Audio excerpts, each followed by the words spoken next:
Hindi naman tinigilan ng cross-examination ng depensa ang ikalawang testigo ng prosekusyon tungkol sa pagsiyasat ng NBI sa pagbabanta ni Vice President Sara Duterte maging ang umano'y banta sa kanya. Naungkat din kung sino ba ang pinatutungkulan ng Operation Romanov o umano'y planong pagliligpit.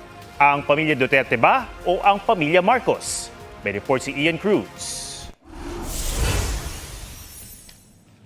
Sa day 2 ng cross-examination kay NBI Regional Director Attorney Jeremy Lotok, muling ipinalabas ang November 23, 2024 online press con ni Vice President Sara Duterte.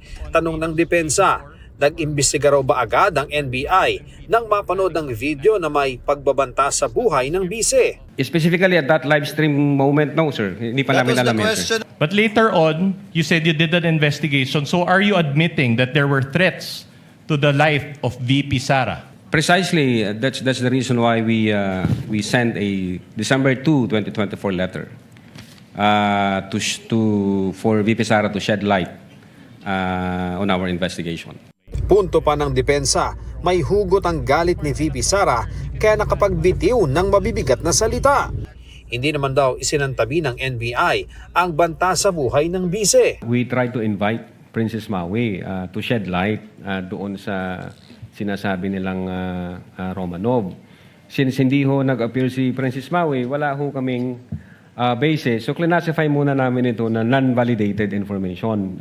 Ang tinutukoy na Romanov ay ang huling imperial family ng Russia na napatalsik noong 1917 sa Russian Revolution at noong 1918 ay pinatay ng mga Bolshevik. At ang ibinigay na konteksto ng depensa sa Operation Romanov ay isang plano para iligpit ang pamilya ng bise.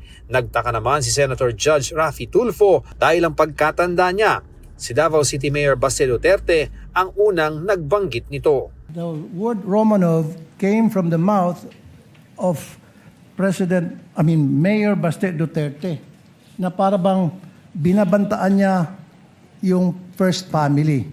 Hindi na ipinalabas sa trial pero ito ang public speech noong January 2024 ang tinutukoy ni Duterte.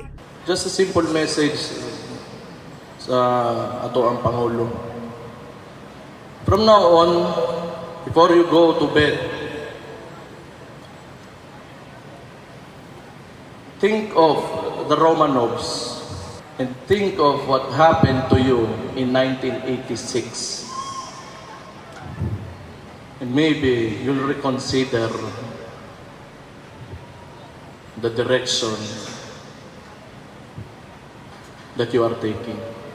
Pero si Senator Judge Alan Peter Cayetano sinabing huwag basta isiping pinagbantaan ng alkalde ang pamilya Marcos. There's a thin line between a warning and a threat. Mayor Baste was doing a parallel ng 1986 na paalis yung mga Marcoses via revolution. Ang Romanovs, inubos sila para nga hindi balik. At kung totoong nagbanta man daw ang kapatid ng bise sa pamilya Marcos, nagalit na raw sana ang kapatid ng Pangulo na si Senador Amy Marcos at dapat nagsampa ng kaso ang Presidential Security Command laban kay Mayor Duterte. Nagtanong naman si Senator Judge Pia Cayetano tungkol sa konteksto ng grave threats. Dapat ba na ang supposed victim nakaramdam talaga siya ng threats? Or is it enough that the general public considers the statement threatening? Etong sinabi ng Supreme Court, all that needs to be proven is that they were intended by the accused to have that effect. It is our position that the statements made by the Vice President were not threats in the first place. That's why we were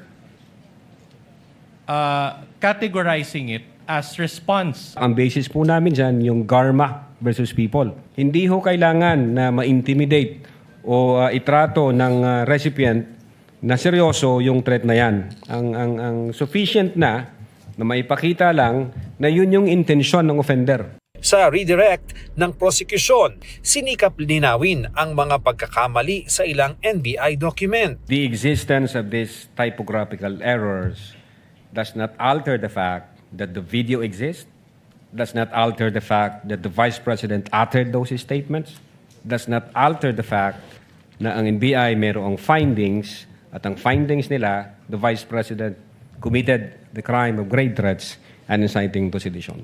Ian Cruz, GMA News.